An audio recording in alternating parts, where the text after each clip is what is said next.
Welcome to federal Telangana. రైతు ఆత్మహత్యల గురించి నేషనల్ క్రైమ్ రికార్డ్స్ బ్యూరో ఇటీవల తీసుకొచ్చినటువంటి విడుదల చేసినటువంటి నివేదిక సాధారణంగా లేవనెత్తాల్సిన ప్రశ్నలు జరగాల్సిన చర్చ జరగకుండానే మరుగున పడిపోయింది.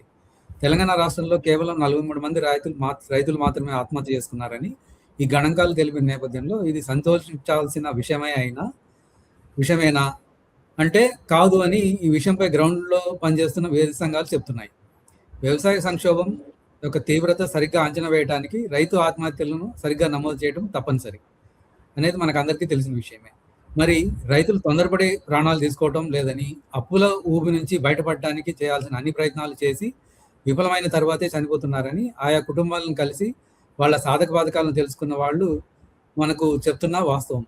ఈ సందర్భంగా రైతుల వాస్తవిక పరిస్థితి ఎలా ఉంది, నేషనల్ క్రైమ్ రికార్డ్స్ బ్యూరో చెప్తున్నట్టు 43 మందే చనిపోయారా అనే విషయాల గురించి చర్చించడానికి ఈరోజు మనతో డిస్కషన్లు పాల్గొంటున్న వాళ్ళు రైతు స్వరాజ్య వేదిక కార్యకర్త కొండలరెడ్డి, మరొకరు టీచర్గా తన విధులు నిర్వహిస్తూనే చనిపోయిన ప్రతి రైతు కుటుంబాన్ని కలిసి దాన్ని రికార్డ్ చేసేటటువంటి పులిరాజు గారు. ఈ విషయం పైన తమ అనుభవాలను పంచుకుంటారు. వెల్కమ్ టు ఫెడరల్ తెలంగాణ రాజు గారు, కొండల్ గారు. ఇకపోతే ఈ మొదట ప్రశ్న, కొండల్, రాష్ట్రంలో రైతు ఆత్మహత్యలు తగ్గడానికి కారణమేమి? ఈ ధోరణి నిజంగా సరైన కారణాలతోనే తగ్గినట్టు చూపిస్తున్న పరిస్థితి ఉందా? అన్న, ఇప్పుడు ఉమ్మడి రాష్ట్రం ఉన్నప్పటి నుంచి, తర్వాత తెలంగాణ ఏర్పడినప్పటి నుంచి కూడా గతంతో పోలిస్తే రైతుల ఆత్మహత్యలు తగిన మాట వాస్తవం. అంటే ఎన్సీఆర్బి లెక్కలు తప్పు చూపిస్తున్నప్పటికీ మనం ఫీల్డ్ రియాలిటీ కూడా ఉన్న వాస్తవం మాట్లాడుకుంటే రైతు ఆత్మహత్యలు తగ్గాయి. ఒకప్పుడు సగటున 1400 మంది రైతు ఆత్మహత్యలు తెలంగాణలో జరిగినాయి. తెలంగాణ వచ్చిన కొత్తలో 998, అంటే 1000 మంది దాదాపు రైతులు ఆత్మహత్యలు చేసుకుంటే ఈ రోజుకు బయటి సంఘాల డేటా ప్రకారం కూడా సగటున 280 నుంచి 300 రైతు ఆత్మహత్యలు జరుగుతున్నాయి. ఎన్సీఆర్బి చెప్పిన 43 అనేది తప్పైనప్పటికీ రైతుల ఆత్మహత్యలు తగ్గుతున్న మాట వాస్తవం. దీనికి చాలా కారణాలు ఉన్నాయి. అందులో ఒక బలమైన కారణం కాస్త రైతుల భూముల రేట్లు పెరగడం అనేది కూడా ఒక బలమైన కారణం. ఒక 6 ఎకరాలు ఉన్న రైతు కూడా కొంత ధైర్యం వచ్చింది, కొంత అప్పు దొరుకుతూ ఉంది ఆయన ల్యాండ్ వాల్యూ పెరగడంతో. దాంతో పాటు ఎవరు అవునన్నా కాదన్నా 2018 నుంచి అమలవుతున్న రైతు భరోసా, రైతుల్లో కొంత 2 ఎకరాలు 3 ఎకరాలు ఉన్న రైతుకు కూడా కనీసం మనకు 30,000 36,000 వస్తుంది అనేది. దాంతో పాటు కొంత సంక్షేమ కార్యక్రమాలు, మిషన్ కాకతీయ లాంటి స్కీమ్ల వల్ల బోర్లులో నీళ్లు పెరగడము. బోర్లు ఒకప్పుడు రైతు ఆత్మహత్య కాడికి రాజన్న మేము వెళ్తే కనీసం 4 రైతు ఆత్మహత్యల కాడికి వెళ్తే 3 అన్న బోర్లు ఫెయిల్యూర్ అనే మాట వచ్చేది. అవన్నీ కూడా కొంత తగిన మాట వాస్తవం. దానికి తోడు సంక్షేమం ఏదో రకంగా రైతుల చేతుల్లో, అది గొర్రెల స్కీమ్ కానివ్వండి, ముదిరాజులకు చేపల చెరువు మీద హక్కులు కానివ్వండి, తర్వాత దళిత బంధు లాంటి కొన్ని స్కీములు కానీ, ఏదో రకంగా అభివృద్ధి సంక్షేమ కార్యక్రమాల వల్ల భూముల రేట్లు పెరగడం, ఇవన్నీ కారణాల వల్ల రైతుల చేతిలో కొంత డబ్బు ఫ్లో కావడం, ఈ అన్ని కారణాల వల్ల రైతుల ఆత్మహత్యలు తగ్గిన మాట వాస్తవం.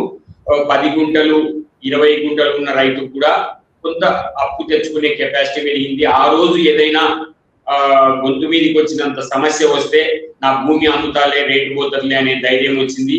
ఈ అన్ని కారణాల వల్ల రైతుల ఆత్మహత్యలు తగ్గిన మాట అయితే వాస్తవం. కానీ అంతో ఎక్కడో చోట రైతు ఆత్మహత్య జరుగుతుంది అంటే గత 5 సంవత్సరాల నుంచి 2022లో మేము అధ్యయనం చేసినప్పటి నుంచి కౌలు రైతుల మీద తప్పకుండా అది పాక్షికంగా పూర్తిగా కౌలు రైతులే అయి ఉంటున్నాడు. ఇది ఇప్పుడున్న వాస్తవం. ఇకపోతే రాజు గారు, రైతు బీమా పథకం మొదలైన తర్వాత ఆత్మహత్యలు ప్రత్యేకంగా తగ్గిపోవడానికి కారణం ఏంటి? అది వాస్తవాలను ఇది పరిస్థితి ప్రతిబింబిస్తుంది యాక్చువల్ గా జరుగుతున్న పరిస్థితి. మీరు ఫీల్డ్ రైతు బీమా August 14, 2018లో ప్రవేశపెట్టింది అప్పుడు ఉన్న బీఆర్ఎస్ గవర్నమెంట్. అది వాస్తవానికి కూడా కొండలు మాకందరికి తెలుసు. 190 అంతకుముందు 421 జీవో ఉండదు. 421 జీవోకు చాలా 13 పత్రాలు సమర్పించి తర్వాత 3 main committee, mandal level committee, division level committee అట్లాంటివన్నీ చేసి తర్వాత ఎలిజిబిలిటీ చాలా మందికి ఎలిజిబిలిటీ ఉన్నా కూడా ఆ ఎక్స్గ్రేషియో 1,50,000 రాని సందర్భాలు చాలా ఎక్కువ ఉన్నాయి. 18 తర్వాత ఏమైందంటే రైతు బీమా అనేది చాలా గొప్ప స్కీమ్. అదే వాస్తవానికి కూడా 5 లక్షలు అనేటి రైతు కుటుంబాలకు కాదు, ఎవరికైనా పెద్ద అమౌంటే. అయినా కూడా ఆత్మహత్యలు కొండలన్నట్టు గతంలో ఇప్పుడు 2004లో చూస్తే తెలంగాణ ప్రాంతంలో 2040 ఆత్మహత్యలు జరిగినాయి. తర్వాత 10 సంవత్సరాల తర్వాత దాదాపు 2013లో మనం చూస్తే 2014 మంది రైతు ఆత్మహత్యలు జరిగినాయి. అయితే వేల నుంచి వందలకు వచ్చిన మాట వాస్తవం. ఇప్పుడు మన ఎన్సీఆర్పి రిపోర్ట్ ఏం చెప్తుంది, 43 మాత్రమే ఆత్మహత్య చేసుకుంటూ చెప్తుంది. 43 కాదు, మేము అంటే వివిధ పత్రికల ద్వారా సేకరించిన సమాచారం ప్రకారం ఏంటంటే దాదాపు 230 మంది 2023లో ఆత్మహత్యలు చేసుకున్నట్టు మనకు చాలా స్పష్టంగా కనబడుతుంది. అంటే 2000 ఈ రైతు బీమా ప్రవేశపెట్టిన తర్వాత ఆత్మహత్యలు కొంత ఇప్పుడు కొండలు చెప్పిన కారణాలు చాలా ఆత్మహత్యలు తగ్గడానికి వాటర్ రావడము, తర్వాత రకరకాల మేము ఆత్మహత్యల కుటుంబం దగ్గర పోతే 2 బోర్ల నుంచి 50 బోర్ల వరకు ఆ సూసైడ్ వెనుక ఉండేటి. కానీ వాళ్ళు క్రమంగా 5-6 సంవత్సరాల నుంచి వర్షాలతో పాటు తర్వాత కాళేశ్వరం అని రకరకాల ప్రాజెక్టులు, మిషన్ కాకతీయ లాంటి వాటితో మొత్తం 229 ఆత్మహత్యల్లో మీరు ఎంతమంది కుటుంబాలను కలిసారు రాజు గారు? దాదాపు ఒక 100 కుటుంబాల దాకా కలిసి ఉంటాము. కలిసి ఉన్నా అంటే ఇట్లా గ్రౌండ్ వాటర్ పెరగడంతో కొన్ని బోర్లు వేయడం తగ్గింది. దాంతో కొంత తగ్గింది కానీ కంప్లీట్గా ఎన్సీఆర్బి రిపోర్ట్ ఇచ్చిన పరిస్థితిలో 43 మంది ఆత్మహత్యలు చేసుకున్నది అది రాంగ్. ఎందుకంటే నేను ఒక ఆర్టీఏ చేసిన ఉమ్మడి నారాయణపేట జిల్లాలో, నారాయణపేట జిల్లా ఉమ్మడి మహబూబ్నగర్ జిల్లాలోని ఇప్పుడు నారాయణపేట జిల్లా ఏర్పడిన తర్వాత ఎంతమంది రైతులు ఆత్మహత్యలు చేసుకురు అని చెప్పి గత 10 సంవత్సరాలది మనం డిస్ట్రిక్ట్ క్రైమ్ రికార్డ్ బ్యూరో కేస్తే ఒక్కలే ఆత్మహత్య చేసుకున్నట్టు మనకు సమాచారం ఇవ్వడం జరిగింది. వాస్తవానికి అక్కడ చాలా మంది రైతులు ఆత్మహత్యలు చేసుకుంటా ఉన్నారు. అంటే ఆత్మహత్యలు 1000 నుంచి 100లకు వచ్చింది కానీ ఏదో అంకెలకు 10 అంటే 30 100 లోపు అయితే రాలేదు. ఇది రైతు బీమా వచ్చిన తర్వాత ఏంటంటే వాళ్ళకు ఒక ఈ 5 లక్షలు అనేది చాలా పెద్ద ప్రాఫిట్ గానే అనుకోవచ్చింది. తప్పకుండా అవసరమే. తర్వాత ఎలాంటి ధృవీకరణ పత్రాలు అట్లాంటివి లేకుండా, కాకపోతే 18 నుంచి 59 ఇయర్స్ లోపు ఏ సూసైడ్ అయినా సరే, అంటే నార్మల్ డెత్ కావచ్చు, యాక్సిడెంటల్ కావచ్చు, పాయిజన్ కావచ్చు, ఏ డెత్ అయినా సరే చనిపోతే 5 లక్షల స్కీమ్ వస్తుంది. కానీ మేము అనేది ఏంటంటే కొండల వాళ్ళు మేము అనేది ఏంటంటే కేవలం 18 to 59 ఇయర్స్ మాత్రమే వాళ్ళే రైతులు. 59 ఇయర్స్ గవర్నమెంట్ ఎంప్లాయీస్ కాదు కదా, రిటైర్డ్ అయ్యానికి చనిపోయేదాకా కూడా వాళ్ళు వ్యవసాయం చేస్తారు. అదేవిధంగా తండ్రి పేరు మీద పట్టా ఉంటుంది, కొడుకులు ఇద్దరు వ్యవసాయం చేసుకుని ఆత్మహత్య చేసుకుంటారు. అంటే పట్టా ఉన్న రైతులకే ఈ స్కీమ్ వర్తిస్తుంది. మేమేమంటున్నామంటే పట్టా ఉన్న రైతులకు కాదు, ఆ కుటుంబానికి మొత్తం వర్తిస్తుంటే గవర్నమెంట్ ఎంప్లాయీస్ తర్వాత వాళ్ళని వదిలిపెట్టి ఆ కుటుంబంలో వ్యవసాయం మీద ఆధారపడ్డ కొడుకులకు, కోడళ్లకు, బిడ్డలకు, అల్లులకు వీళ్ళందరికీ వర్తించాలనేది మా ఎప్పటి నుంచో మేము డిమాండ్ చేస్తా ఉన్నాం. ఈ కొండల గారు, ఈ జీవో 194 అనేది ఉమ్మడి రాష్ట్రంలో ఏర్పడినటువంటి పరిస్థితి ఉంది కదా, ఆ ఇష్యూ జారీ చేశారు ఆ జీవోని. ఈ జీవో ఖచ్చితంగా ఒక ఎన్నో కమిటీలు, జైతి ఘోష్ కమిటీ కానీ రకరకాల కమిటీలన్నీ కూడా నివేదికలు ఇచ్చిన తర్వాత రైతు ఆత్మహత్యల్ని ఎట్లా నిరోధించాలి అనే నేపథ్యంలో నుంచి వచ్చినటువంటి జీవో అది. ఆ జీవోని ఇంప్లిమెంట్ చేయకపోవడం వల్ల జరుగుతున్న నష్టం ఏంటి, బ్రీఫ్ గా చెప్పండి. అన్న, మేము ఒకటి ఏమంటున్నామంటే కేవలం ఈ జీవో ఇంప్లిమెంటేషన్ మొదటి నుంచి ఏంటంటే వ్యవసాయ సంక్షోభం యొక్క పరిస్థితి అర్థం కావడానికి కూడా ఈ జీవో ఇంప్లిమెంటేషన్ గురించి అడుగుతున్నాం. 2004లో అప్పుడున్న కాంగ్రెస్ ప్రభుత్వము 1 లక్ష రూపాయల కుటుంబానికి 50,000 అప్పుల వాళ్ళ కోసం అని పెట్టిన జీవో అది. తర్వాత తెలంగాణ ప్రభుత్వం వచ్చినాక 5 లక్షలు కుటుంబానికి 1 లక్ష వన్ టైం సెటిల్మెంట్ అప్పుల వాళ్ళ కోసం అని. ముఖ్యంగా ఇది డబ్బు రూపంలోనే చూడకండి, ఆ కుటుంబాన్ని ఆదుకోవడంతో పాటు అసలు వ్యవసాయ సంక్షోభం, ఒక రైతు వ్యవసాయాన్ని పండించి అన్నం పెట్టే రైతు ఎందుకు ఆత్మహత్య జరిగింది, బోర్లు ఫెయిల్యూరా, కౌల, పంట గిట్టుబాటు కాలేదా, అకాల వర్షాల, కరువా, ఏంటి అసలు ఎందుకు ఆయన ఎవరండి? త్రిసభ్య కమిటీ అనేది ఆ కుటుంబం కాడికి పోయి పరామర్శించి మొదటి వ్యక్తి భార్య లేదా తల్లి, అన్నదమ్ములను అడిగి, ఆ చుట్టుపక్కల వాళ్ళని అడిగి, గ్రామ పెద్దలను అడిగి, వీళ్ళందరినీ అడగాల్సిన త్రిసభ్య కమిటీ అప్పుడు వ్యవసాయ సంక్షోభం తెలుస్తుంది. ఇప్పుడు పోనీ మా లెక్కల ప్రకారం, అన్న లెక్కల ప్రకారం 280 మందో 240 మందో వాళ్ళ కాడికైనా కూడా త్రిసభ్య కమిటీ పోవాలి కదా. ఎందుకు ముడి పెట్టుకున్నాడని, ఎందుకు త్రిసభ్య కమిటీలో 3 శాఖలను ఉంచారు? అగ్రికల్చర్ వాళ్ళు రైన్ఫాల్ ఎక్కువ ఉందా లేదా, ఎందుకు జరిగింది, చీడపీడలు పడ్డాయా, వ్యవసాయంలో ఏం నష్టం వచ్చిందని అగ్రికల్చర్ వాళ్ళని పెట్టారు. రెవెన్యూ వాళ్ళని ఎందుకు పెట్టారు? అప్పుల కాయిదాలు వాస్తవమా కాదా, ఈయన భూమి డాక్యుమెంట్ కరెక్టా కాదా అని రెవెన్యూ వాళ్ళని పెట్టారు. పోలీస్ డిపార్ట్మెంట్ వాళ్ళని ఎందుకు పెట్టారు? ఈ ఎఫ్ఐఆర్ కరెక్టా, నమోదైందా, ఫైనల్ రిపోర్ట్ లో ఏముంది, ఎఫ్ఎస్ఎల్ రిపోర్ట్ లో ఏముంది, ఇవన్నీ కూడా ఈ 3 శాఖలను పెట్టింది ఎందుకు? మొత్తం ఆ కుటుంబాన్ని ఆదుకోవడంతో పాటు సంక్షోభానికి దారితీసిన పరిస్థితులు అన్ని తెలియాలని త్రిసభ్య కమిటీని కాన్స్టిట్యూట్ చేశారు. కానీ అన్న రైతు బీమా వచ్చింది మొదలు త్రిసభ్య కమిటీ పోవడమే బంద్ చేసింది. 2018లో రైతు బీమా వస్తే అసలు అప్పటికే ఎంతో మంది పెండింగ్ లో ఉన్న కుటుంబాల గురించి 2019లో మేము పిఐఎల్ వేయాల్సి వచ్చింది, మళ్ళీ 2021లో వేయాల్సి వచ్చింది, 22లో వేయాల్సి వచ్చింది, 25లో వేయాల్సి వచ్చింది, కంటెంప్ట్ కేసు వేయాల్సి వచ్చింది. ఈ రోజు ఈ 8 సంవత్సరాల కాలంలో 517 మందికి తెలంగాణలో ఎక్స్గ్రేషియా, ఈ 8 ఏళ్ల రైతు బీమా వచ్చిన తర్వాత ఎక్స్గ్రేషియా వచ్చిందని అంటే అది కేవలం కోర్టు పోయిన వాళ్ళకి మాత్రమే మేము పిఐఎల్ ద్వారానే తీసుకురావాల్సి వస్తుంది. కాబట్టి మేమేమడుగుతున్నామంటే, అది ఏ ప్రభుత్వం అయినా సరే, మీరు ప్రభుత్వం నియమించిన ఒక త్రిసభ్య కమిటీ తప్పకుండా పోవాలి, వాళ్ళని ఓదార్చాలి. ఎవరో పలానా పార్టీ కార్యకర్తలు, ఇంకొకరు రాజన్న లాంటి వాళ్ళు, హెచ్ఆర్ఎఫ్, రైతు స్వరాజ్య వేదిక పోతారో, కొన్నిసార్లు పోవచ్చు. కానీ గవర్నమెంట్ ఒక తహసీల్దారు, మీకు సగటున ఎన్ని జరుగుతాయండి సంవత్సరానికి? మండలంలో ఒక సూసైడ్ జరుగుతుంది సంవత్సరంలో. ఇప్పుడు మేము చెప్పిన ప్రకారం 300 అనుకోండి అండి, 300 అయితే సంవత్సరానికి సగటున ఒక తహసీల్దార్కి ఒక్క రైతు ఆత్మహత్య కూడా రాదు, మా లెక్క ప్రకారం వేసుకున్నా కూడా. మరి ఏముందండి, ఒక్క రైతు ఆత్మహత్యని ఎందుకు ఆత్మహత్య జరిగింది అని విచారణ చేయడానికి ఉన్న కమిటీ కూడా పోకపోతే ఇంకా సంక్షోభం యొక్క తీవ్రత అఫీషియల్ గా ఎలా బయటపడుతుంది?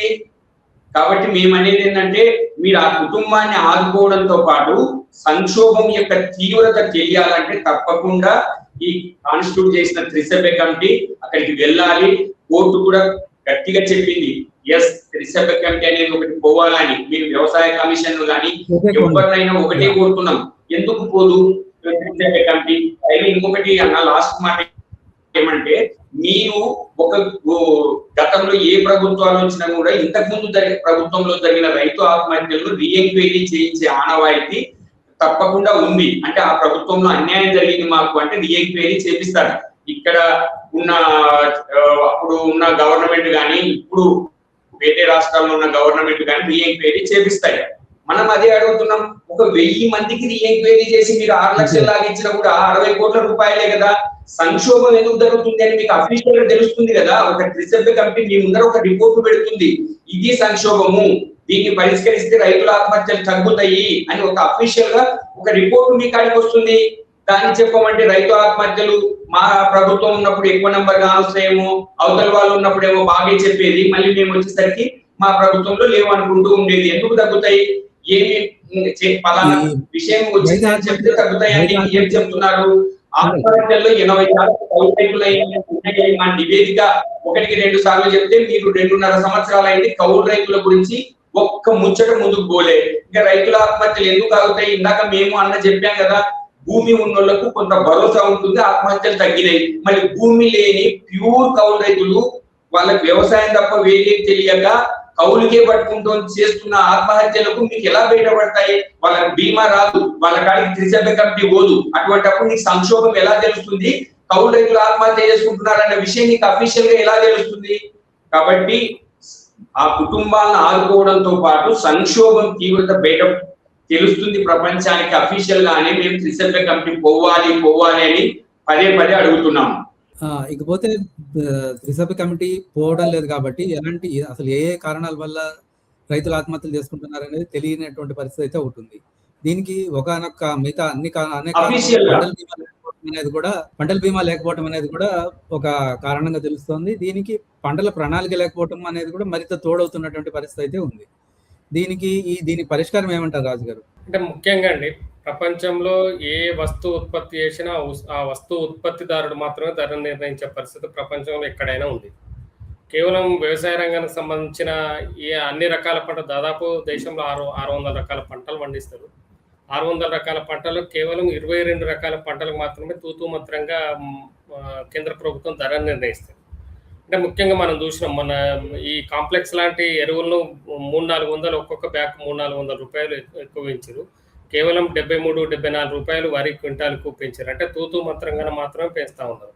అంటే రైతు మనిషికి బీమా అంటే ప్రతి వస్తువుకు కూడా బీమా సౌకర్యం ఉంది దేశంలో. కానీ రైతులు పండించే పంటకు బీమా సౌకర్యం లేకుండా దాదాపు ఎవ్రీ ఇయర్ వివిధ రకాల కారణాలతో భారీ వర్షాలు కావచ్చు, అతివృష్టి అనావృష్టితోటి కావచ్చు, దేనితోనైనా కూడా ఇవాళ 36% లాస్ అవుతుండ్రు.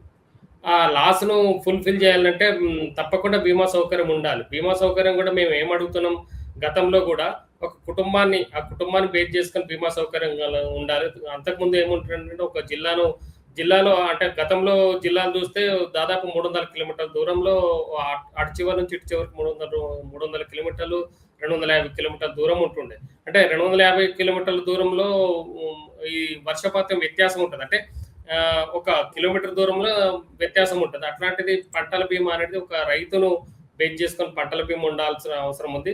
మీరు ఇప్పటిదాకా మాట్లాడినట్టు 194 జీవో ప్రకారం ఏందంటే వాస్తవానికి కూడా అది కూడా రైతులకు సంబంధించిన పట్టా పాస్‌బుక్‌లు అట్లా ఉండాలి. కొండలన్నట్టు వాళ్ళు రైతు స్వరాజ్య వేదికలో రాష్ట్ర వ్యాప్తంగా ఎండలలో కూడా తిరిగి కౌలు రైతుల నమోదు కార్యక్రమం పెట్టారు. అది అప్రిషియేట్ చేయాలి. ఎందుకంటే ప్రభుత్వాలు కూడా మేము కౌలు రైతులను గుర్తించామని గత ప్రభుత్వం ఉన్నది. ఈ ప్రభుత్వం 2.5 సంవత్సరాలు దాటినా కూడా కౌలు రైతుల మాట మాట్లాడట్లేదు. అంటే కౌలు 2 రకాలండి. ఒకటేమో పూర్తి ల్యాండ్‌లెస్ పీపుల్, అంటే భూమి అసలే ఉండదు, వాళ్ళు కౌలు పట్టుకుంటారు. రెండోది ఏంటంటే వాళ్ళకు 2 ఎకరాలు 3 ఎకరాల భూమి ఉంటుంది. ఇంకా 3-4 ఎకరాలు 5-6 ఎకరాలు 10 ఎకరాలు కౌలు పట్టుకొని చేస్తారు. అంటే మేమేమంటామంటే ఈ రైతు బీమాను స్వాగతిస్తూనే ఈ మంచి స్కీమే ఈ 194ను కూడా మేమేమంటున్నామంటే కౌలు రైతులకు అప్లై చేయాలి. ఎందుకంటే వాళ్ళకి పట్టా ఉండదు. మనం చూస్తామండి హైదరాబాద్ లాంటి, వరంగల్ లాంటి పట్టణాల్లో, నగరాల్లో ఉండే ఎవరు కూడా రైతులు కాదు. అదే గ్రామీణ ప్రాంతాల్లో ఉండేటోళ్ళు అందరూ కూడా రైతులు, రైతు కూలీలు కాదు. ఇంక వేరే అవసరం కూడా లేదు యాక్చువల్‌గా. ఎందుకంటే వాళ్ళు ఎంప్లాయీస్ ఉండరు, బిజినెస్ మ్యాగ్నెట్స్ ఉండరు, లేకపోతే ఇంకా కళాకారులు ఉండరు, లేకపోతే రాజకీయ నాయకులు ఉండరు ఊర్లల్లో. కేవలం 2 రైతులు, రైతు కూలీలు. అట్లా చనిపోయిన వాళ్ళకి తప్పకుండా 194 జీవో అమలు చేయాల్సిన అవసరం ఉంది. అట్ ద సేమ్ టైం ఈ పంటల బీమా కూడా అమలు చేయాల్సిన అవసరం అయితే తప్పకుండా ఉంది. ఇకపోతే ఈ రైతులు ఎంతమంది ఆత్మహత్య చేసుకున్నారు ఏమనే విషయం రాజకీయ పార్టీల మధ్య ఒక రాజకీయంగా వాళ్ళు ఒకరి మీద ఒకరు దుమ్మెత్తి పోసుకోవడానికి వీటికి ఉపయోగపడుతున్నటువంటి వస్తువుగానే మిగిలిపోయినటువంటి పరిస్థితి. ఇటీవల బీఆర్ఎస్ నాయకుడు కేటీఆర్ 1000 మంది దాకా రైతులు ఆత్మహత్య చేసుకున్నారని ప్రకటించినటువంటి పరిస్థితి ఉంది. అలాగే ఇతర పార్టీలు కూడా అదే విషయాన్ని మాట్లాడుతున్నాయి. మరి ఈ విషయం మీద మీరేమంటారు? అంటే వాస్తవానికి దేశంలో దుర్మార్గమైన పరిస్థితి ఏంటంటే చావు లెక్క కూడా చూడరు. అంటే ప్రతిపక్షంలో ఉన్నప్పుడేమో ప్రతి రైతు ఎవరు చనిపోయినా కూడా అది ఎట్లా చనిపోయినా కూడా రైతు ఆత్మహత్య జరుగుతుందని ప్రతిపక్షాలు అంటాయి. ప్రభుత్వంలోకి రాగానే ఏమంటారంటే 1 నెల 2 నెలలు కాదు, మేము రైతులకు చాలా బాగా చేస్తాము, రైతు ఆత్మహత్యలు అసలు లేవు. కనీసం ఏందండి ఇప్పుడు కనీసం ఆ చావును గౌరవించాలి కదా. నువ్వు ఎందుకు చనిపోయిందని కొండలు ఇప్పటిదాకా చెప్పినట్టు ఎందుకు చనిపోయింది అనే కారణాలు విశ్లేషించి ఆ కారణాలు ఏవైతే బలంగా ఉన్నాయో వాటిని నివారించే ప్రయత్నం చేయాలి. ఇప్పుడు మనం చూస్తా ఉన్నాం రైతు బీమా ఇచ్చారు, మనం చాలా సార్లు చూస్తూ ఉంటాం. కిడ్నీ సెంటర్లు డయాలసిస్ సెంటర్లు పెంచారు, లేకపోతే ఇంకేదైనా ఇప్పుడు టీబీకి కానీ షుగర్కి కానీ సంబంధించిన అన్ని పెంచిరండి. అంటే పెంచడం మంచిదే, కానీ రాకుండా నివారణ చేయాల్సిన అవసరం అయితే ఉంది కదా. డయాలసిస్ సెంటర్లో లేకపోతే ఇంకేదో సెంటర్లు పెంచే బదులు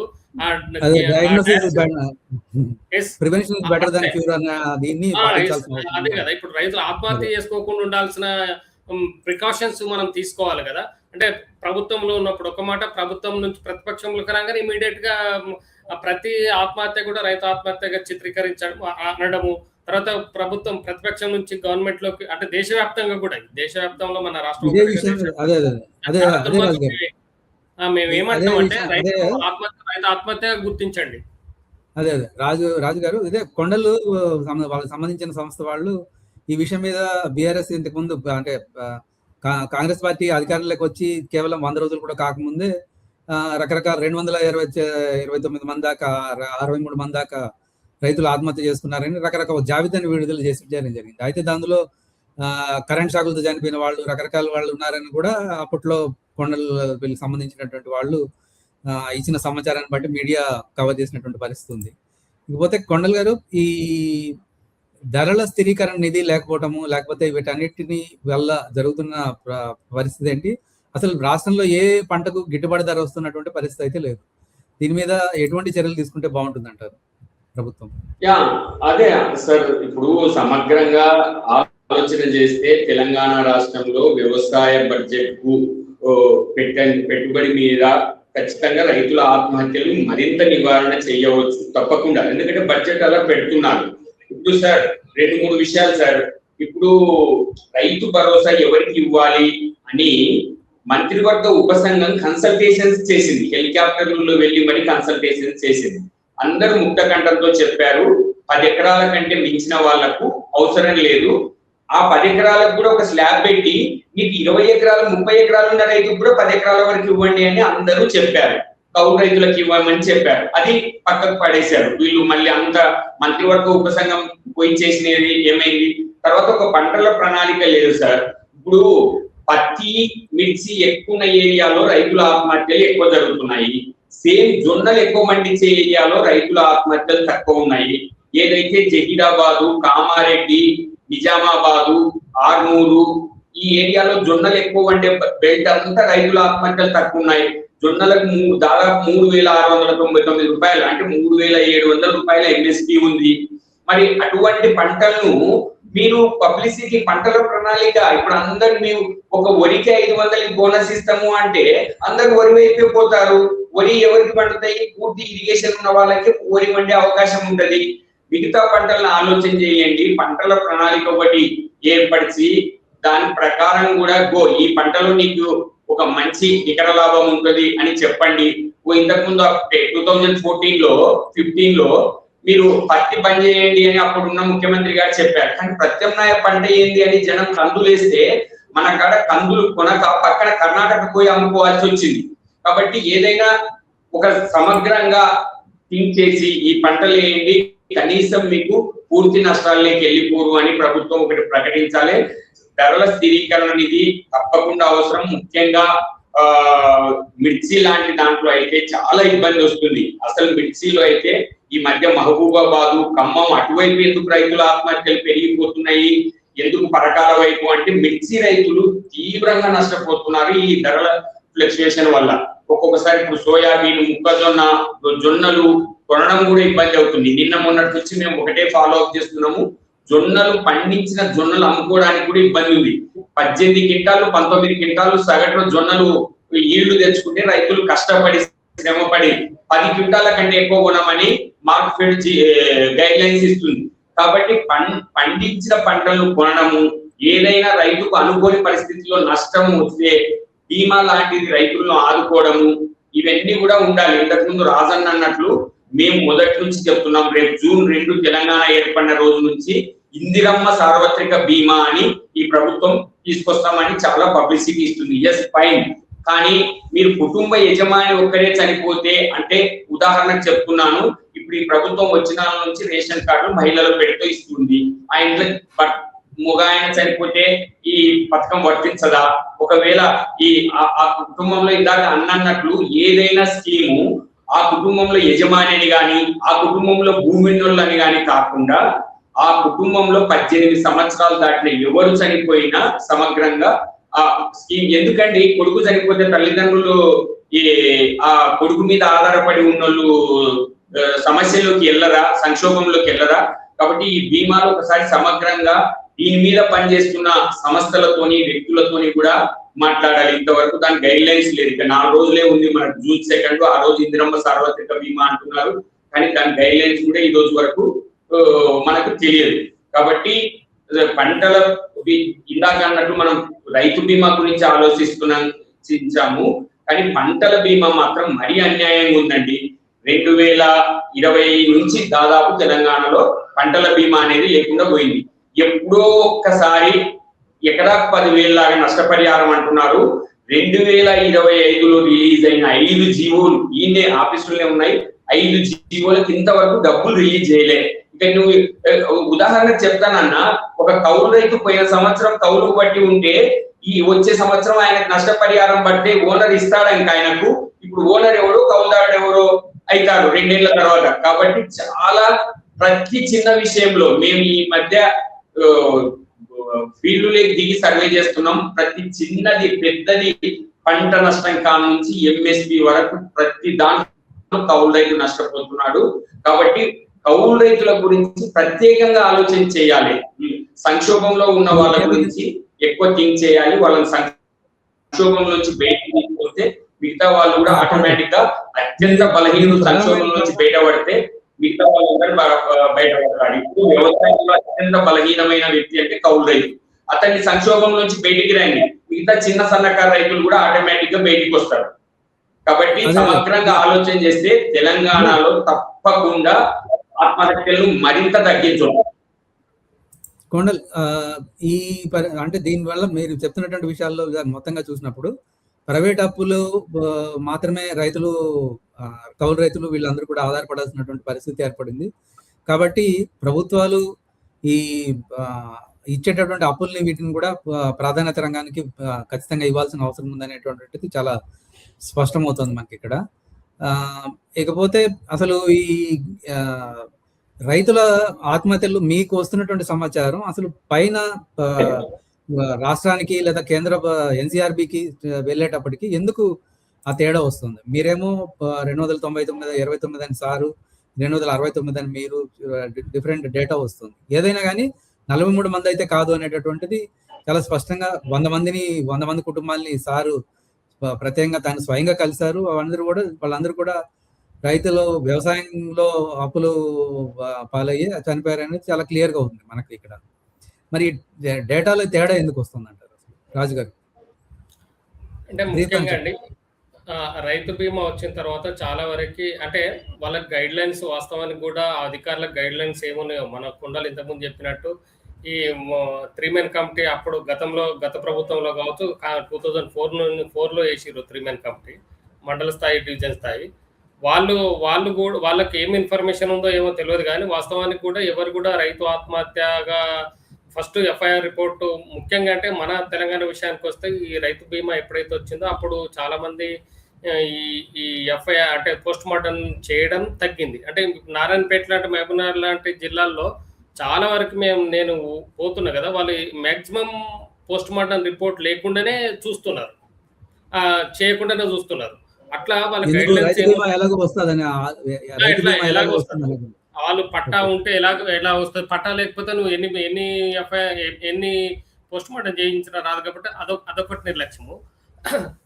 దానితో పాటు ఏమైతుందంటే అలా చేయకపోవడం వల్ల వచ్చే జరిగిన నష్టం ఏంటండి? అంటే వాస్తవానికి కూడా ఆ కుటుంబానికి ఏమైతుందంటే కొంత ఖర్చుతో కూడుకున్న పని రామ్మోహన్ గారు, ఖర్చుతో కూడుకున్న పని. తర్వాత ఇవాళ చనిపోతే అది రేపు సాయంత్రం దాకా కంటిన్యూ అవుతుంది. ఎందుకంటే వాళ్ళు 6 తర్వాత ఎట్లా పోస్ట్ మార్టం చేయరు. ఆఫ్టర్ 6 మళ్ళీ తెల్లారి 11 or 12 అవుతుంది. మళ్ళీ ఇంటికి తీసుకురావడం ఖర్చుతో కూడుకున్న పని. మన దేశంలో ఎట్లుంటో తెలుసు కదా, కనీసం శవాల మీద కూడా ఏది లంచాలు తీసుకునే పరిస్థితి ఉంటుంది. కాబట్టి దానికోసం కూడా వాళ్ళు post mortem they are not ready to post mortem. తర్వాత నేను ఒక ఎగ్జాంపుల్ చెప్తాను మీకు. ఈ 43 నష్టం ఏంటి, దీనివల్ల జరిగే నష్టం ఏంటి, దీనివల్ల అసలు అలాంటి పరిస్థితి పోస్ట్ మార్టం చేయకపోవడం వల్ల జరిగే నష్టం ఏంటి అసలు? యాక్చువల్ గా వీళ్ళు జాబితాలోకి రారా లేకపోతే ఏంటి పరిస్థితి? అంటే జాబితాలోకి రారు ఎఫ్ఐఆర్ రిపోర్ట్ లేకపోతే. ఇప్పుడు రైతు ఆత్మహత్య కొండల్ గారు చెప్పండి. కొండల్ ఏం లేదన్నా, ఎగ్జాక్ట్లీ అన్న చెప్తున్నాడు కాబట్టి ఆగా. ఖచ్చితంగా వ్యవసాయ సంక్షోభంలోకి ఎఫ్ఐఆర్ లోకి రాకపోతే సాధారణ మరణం కింద అయిపోతుంది అది.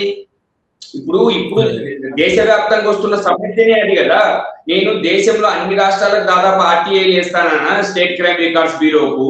వెస్ట్ బెంగాల్ లాంటి రాష్ట్రంలో గత కొన్ని ఏళ్లుగా జీరో ఎలా చూపించగలుగుతున్నారు? ఒకటి జనరల్ డెత్ లేకేస్తున్నారు. జనరల్ సాధారణ ఆత్మహత్యలు పెరిగి రైతుల ఆత్మహత్యలు ఎందుకు తగ్గాయి అంటే ఇతని పేరుతో భూమి లేదని కూలని వేరే దానిలో చేస్తున్నారు.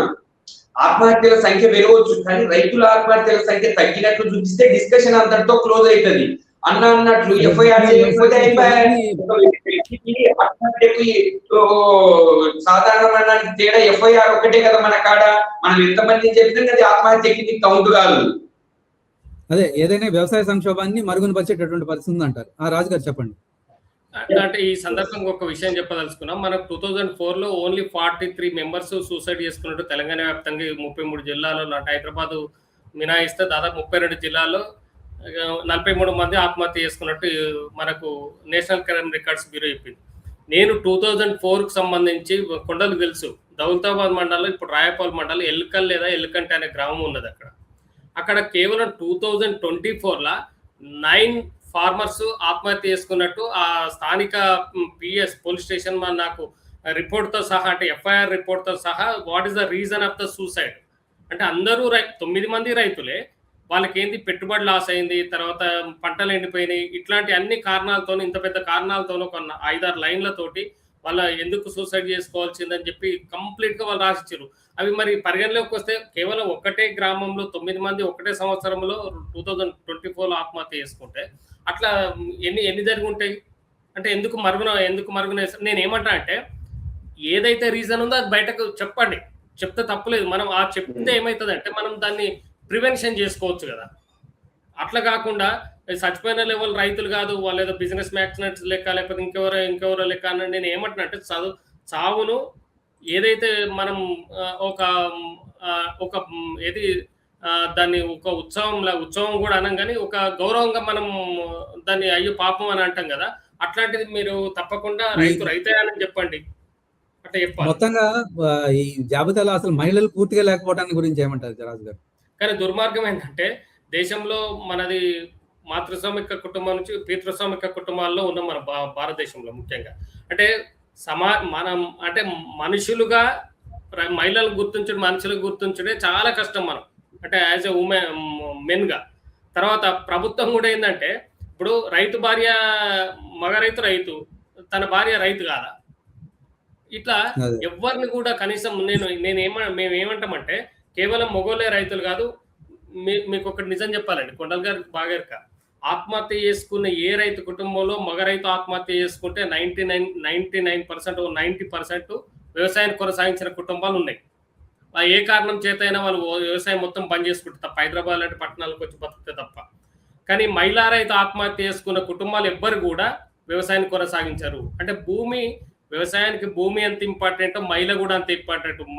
మొగోళ్ళు లేకుండా వ్యవసాయం చేయొచ్చు, కానీ ఆడోళ్ళు లేకుండా మాత్రం వ్యవసాయం చేయలేము. అంటే దాదాపు 72-75% మహిళలే వ్యవసాయంలో బాగా పనిచేస్తారు. జస్ట్ 20-25% మాత్రమే మొగలు వ్యవసాయ పనులు చేస్తూ ఉంటాం. అంటే వాళ్ళని గుర్తించకపోవడం ఇంకా దుర్మార్గం అండి. అది ఇట్ ఈస్ వేరియబుల్.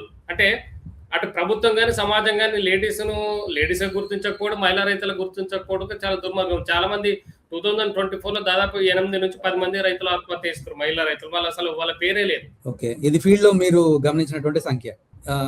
ఇకపోతే మొత్తంగా మన చర్చలోంచి మనకు తేలుతున్నటువంటి విషయాలు ఏంటంటే ప్రభుత్వాలు తమ విధానాల వల్ల జరుగుతున్న పరిణామాలు దాచి ఉంచడం ద్వారా వాస్తవాలను దాచలేరని గ్రహించి సమస్య మూలాలకి వెళ్ళి పరిష్కరించాల్సిన అవసరం అయితే ఉందనేది చాలా స్పష్టమవుతోంది.